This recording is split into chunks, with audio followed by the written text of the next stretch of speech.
Saya ingin memberikan tanggapan terhadap sesuatu yang lagi heboh, yaitu tentang kasus atau fenomena penculikan anak kecil. Ada beberapa postingan atau story ketika saya melihat media sosial, itu penangkapan orang-orang yang beraksi ingin menangkap anak kecil lalu dijual.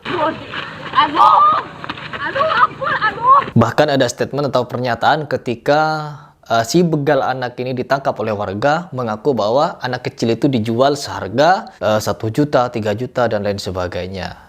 Sudah kayak handphone, mau beli handphone. Nauzubillah, kita melihat sekarang fenomena-fenomena yang semakin gila dari orang-orang akhir zaman. Dan tentunya di sini teman-teman, kalau kita ingin menyelidiki ketika ada fenomena yang seperti ini, tentulah ini butuh kerjasama dari aparat yang berwajib, di mana untuk menangkap setiap pelakunya dan diinterogasi. Bagaimana mereka itu melakukan penculikan anak dan tujuannya untuk apa? Setelah dia ditangkap dan diinterogasi demikian, pastilah akan ketemu, ya, dalangnya pasti akan ketemu. Orang di balik para begal ini yang menggerakkan orang-orang untuk menculik anak itu akan mengaku diutus ini untuk hal ini, kepentingan ini, serta yang dibutuhkan orang-orang seperti ini. Setelah ditemukan hal seperti itu, pasti tidak luput orang-orang yang menggerakkan para pelaku penculikan anak ini pasti akan ditemukan oleh polisi, ya.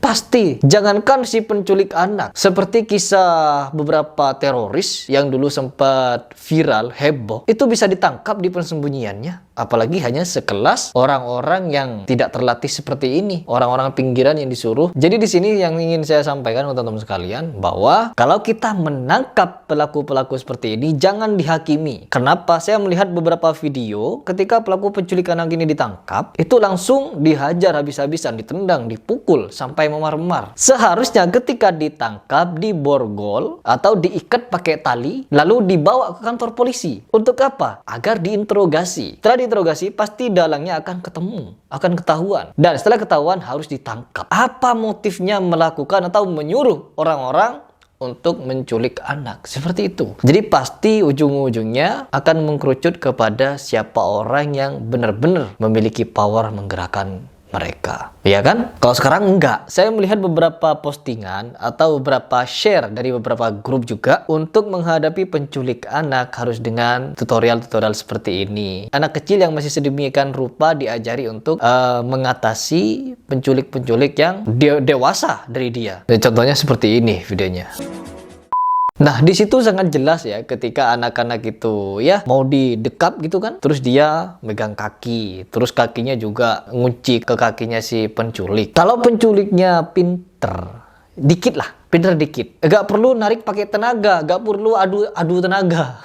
Ya gak perlu, tinggal digelitik selesai, atau dicubit selesai. Ya, dicekek juga bisa, dibuat pingsan juga bisa pakai obat bius. Gampang. Ya, karena apa? Beberapa anak yang sudah bersaksi ketika ada penculik anak ini, dia itu malah diiming-imingi jajan, diiming-imingi uang, dan lain sebagainya. Ketika diiming-imingi, tentunya yang perlu kita sampaikan kepada anak-anak, yang perlu kita edukasikan ketika kita memasuki era-era seperti ini, atau banyak sekali fenomena-fenomena penculikan anak, tentunya yang perlu dilakukan adalah ketika melihat orang yang tidak dikenal. Ingat, edukasikan kepada setiap anak-anak di sekitar kita.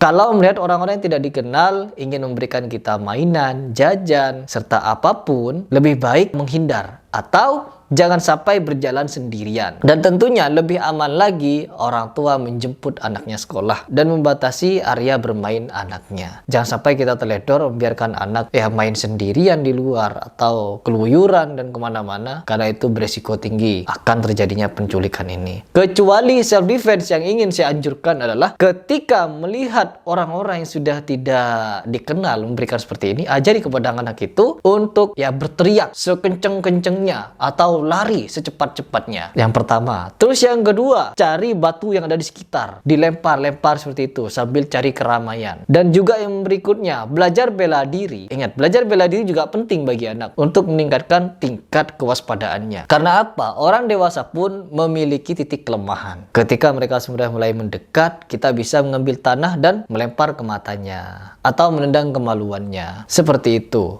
Atau kalau memakai sepatu, jangan repot-repot untuk menendang perut, kepala, dan lain sebagainya. Tendang saja tulang keringnya, baru selesai. Setelah itu lari. Jadi banyak sekali sebenarnya tips untuk benar-benar kepada anak itu mau diajarkan self defense. Namun self defense ini juga perlu dipikirkan baik-baik karena tidak boleh ditelan mentah-mentah. Artinya kalau kita ingin membuat anak kita selamat, tentulah harus dengan edukasi yang tepat. Apabila bertemu dengan kejahatan, jangan teledor, jangan gegabah, apalagi anak-anak yang sudah hampir mau ditangkap seperti ini, ya kuncinya cobalah untuk berteriak. Kenapa tidak semua anak mampu belajar ilmu bela diri? Apalagi tutorial yang tadi saya buat cuplikannya.